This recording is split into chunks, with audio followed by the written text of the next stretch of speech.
So Gemini, your week beginning the 29th of September sees your ruler Mercury very much in the mix this week. Mercury can be mischievous in the fifth house, but in a lovely way. Has a great sense of humour, can be playful, perhaps a little bit surprising. And also the sun in your fifth house is pushing you to showcase your unique talents. To have the confidence to let people know just how much charisma and flair you possess. But they're both coming into challenging angles. The sun initially with that quarter moon, but the sun is supported by Mars in a more constructive way, and then Mercury initially comes into a right angle with Jupiter in the part of your scope to do with everyday money. So I would suggest, because Jupiter can be quite indulgent, probably best to hold off from being tempted around anything too speculative. You may be drawn towards a big ticket item and may find it somewhat irresistible.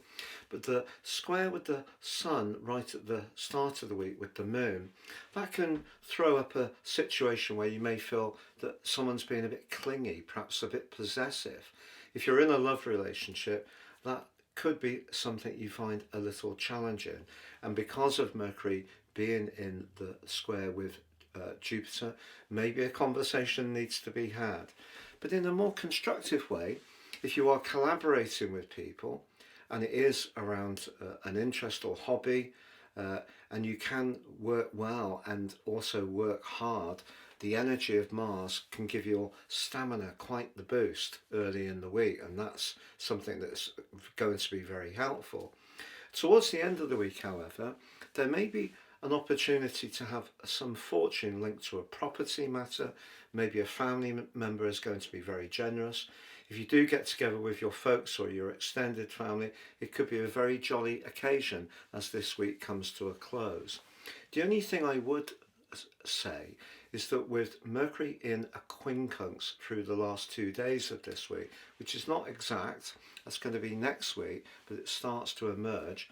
When it comes to your professional situation, if you are much more of a bohemian, much more of a creative, but you're having in some ways to fit into a bigger structure, maybe a corporation, there are set expectations, that could feel a bit limiting too. So the quarter moon this week, I think, makes you much more aware of where your spirit, where you can really show your unique talent and really shine up.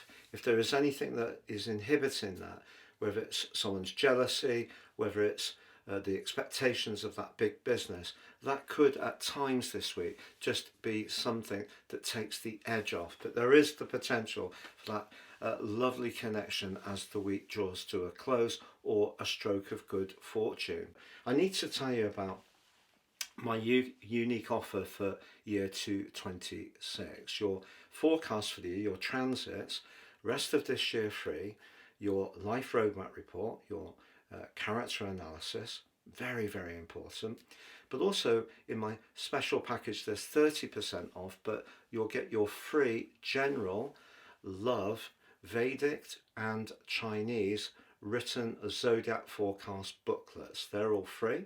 The overall package is 30% off. You get the forecast, but also you get to understand what's been at the heart of your journey in this life so far. Please see the link below for more.